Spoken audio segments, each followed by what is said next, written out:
नमस्कार। एस कुमार ज्योतिष में आप सबका स्वागत करता हूं।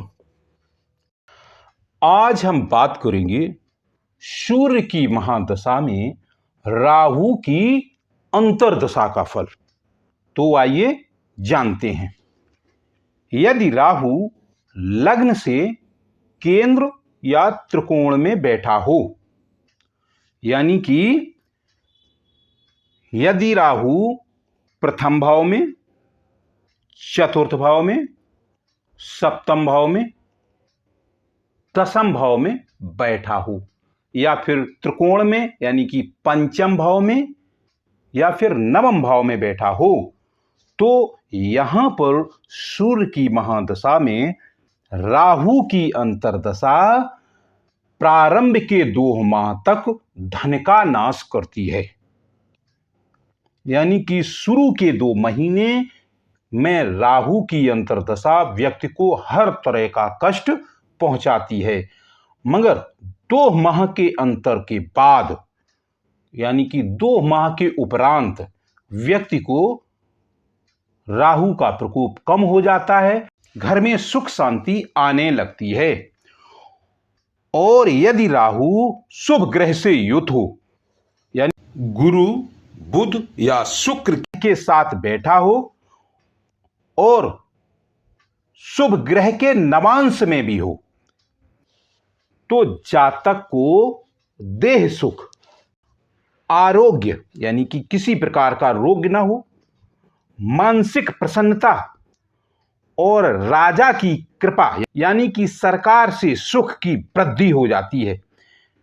यानी कि ऐसे समय में यदि व्यक्ति सरकारी नौकरी कर रहा हो तो उसकी पदोन्नति होना निश्चित होता है।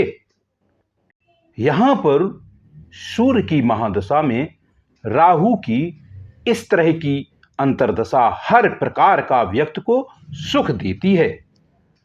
यदि राहु लग्न से उपचय भावों में बैठा हो, यानी कि तृतीय भाव, छठवां भाव, दसम भाव या 11वें भाव में बैठा हो, 3, 6, 10, 11 भाव को उपचय भाव कहा जाता है।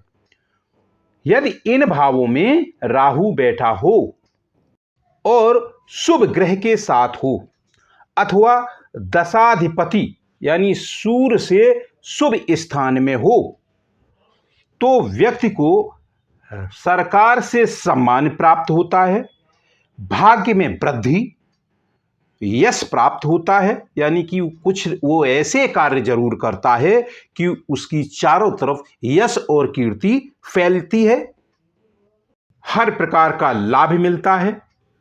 परंतु पत्नी और पुत्र से थोड़ी परेशानी हो सकती है, मगर पुत्र की प्राप्ति का हर्ष प्राप्त होता है, घर में संतोष होता है और घर में उत्सव, शुभ कार्य, हर प्रकार के अच्छे कार्य संपन्न होते हैं। घर में कल्याणकारी कार्य ऐसे समय में होते हैं।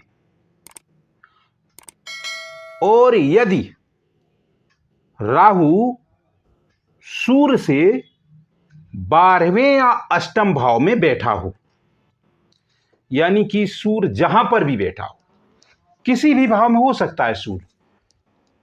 उदाहरण के लिए मान लेते हैं यदि सूर्य लग्न में बैठा हो और राहु 12वें या 8वें भाव में बैठा हो, और राहु जिस भाव में बैठा है उस भाव का स्वामी बलहीन हो, कमजोर हो या नीच का हो, तो बंधन योग का भय होता है, यानी कि कारावास जाने का भय बना रहता है, चोरों से भय होता है, सर्प आदि का भय होता है, चोट लगने का भय होता है।